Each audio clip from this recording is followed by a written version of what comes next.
আসসালামু আলাইকুম। এখানে আমি তৈরি করছি দই মাটন। দই মাটন তৈরি করার জন্য এখানে আমি সব ধরনের কাঁচা মশলা দিয়ে দিয়েছি আর বেশি করে পেঁয়াজ দিয়েছি।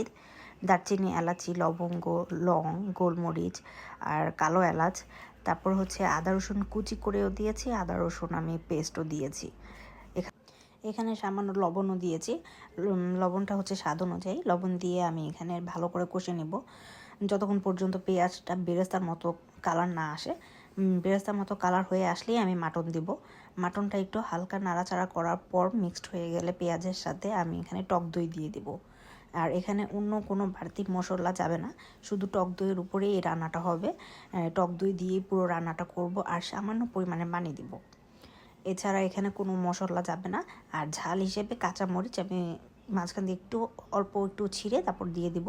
বেশি যারা ঝাল খেতে চায় বেশি মরিচ অ্যাড করে নিতে পারেন। এই হচ্ছে রান্না। আর এর মধ্যে আর অন্য কোনো মশলা যাবে না। একদম নিবু আছে মাটনটাকে রান্না করে নিলেই কোনো স্মেলও থাকবে না। আলহামদুলিল্লাহ, আমার রান্নাটা একদম পারফেক্ট। সবাই ট্রাই করবেন। আল্লাহ হাফেজ।